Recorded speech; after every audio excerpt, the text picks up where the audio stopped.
안녕하세요, 반갑습니다. 오늘도 하나님 말씀으로 하루 시작하는 모닝빵에 오신 여러분들을 주님의 이름으로 환영하고 축복합니다. 선입견이라는 말이 있습니다. 우리는 우리가 잘 아는 것에 대해서 선입견을 가지고 생각할 때가 많이 있어요. 선입견은 우리의 생각의 폭을 좁게 하고 우리가 창의적인 생각을 하지 못하도록 합니다. 이 선입견은 우리의 삶에도 나타나요.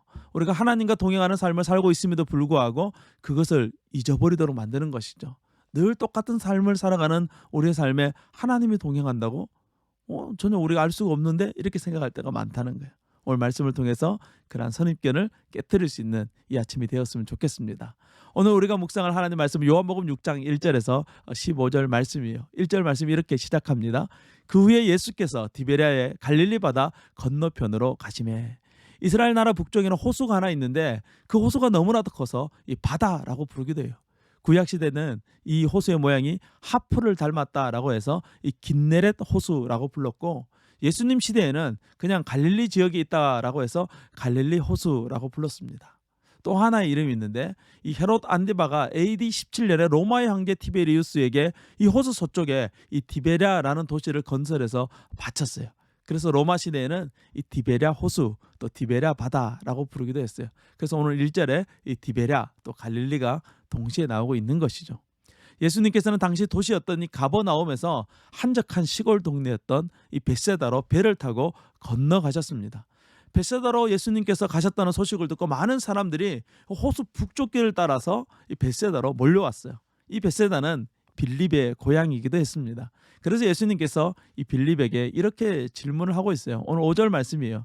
예수께서 눈을 들어 큰 무리가 자기에게로 오는 것을 보시고 빌립에게 이르되, 빌립아, 우리가 어디서 떡을 사서 이 사람들을 먹일 수 있겠느냐. 이 빌립의 고향이니까 이 빌립에게 물어본 것이죠. 그런데 오늘 말씀 보니까 빌립을 시험하셨다 이렇게 말씀해요. 여기서 이 시험의 의도는 예수님께서 무언가 깨우쳐 주기를 원하신다는 것이죠. 누구보다 벳세다를 잘 알고 있던 빌립이 7절에 이렇게 대답을 합니다.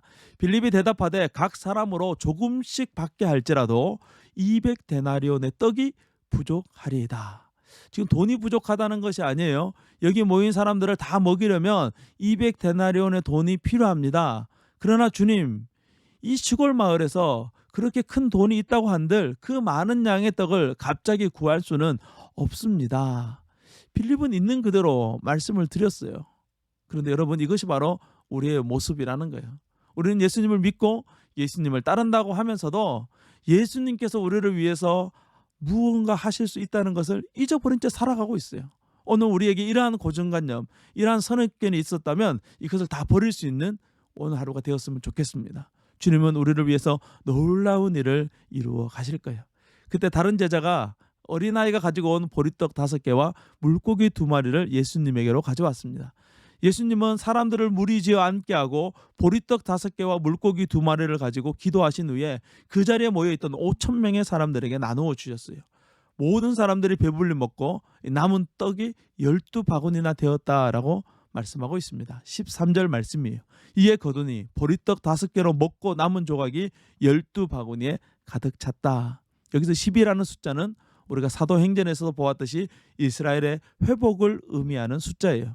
예수님이 이 기적을 통해서 예수님이 하나님의 아들이시라는 것과 또 이스라엘의 온전한 회복을 위해서 이 땅에 오셨다는 것을 말씀해 주고 있는 것입니다.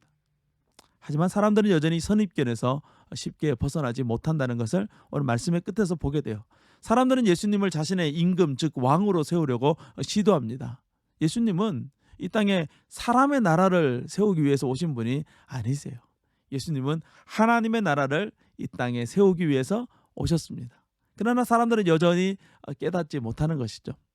예수님은 깨닫지 못하는 사람들을 뒤로하고 홀로 산으로 기도하러 가십니다.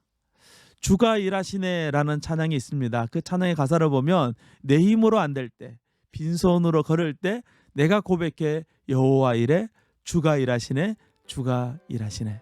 오늘 하루 내 힘으로 살아가는 것이 아니라 하나님의 힘으로 살아가는 저와 여러분이 되셔서 여호와 이래 하나님께서 우리에게 준비하신 놀라운 기적을 경험하고 또 그 은혜를 누릴 수 있는 저와 여러분 될 수 있기를 주님의 이름으로 축원합니다. 오늘도 승리하세요. 샬롬.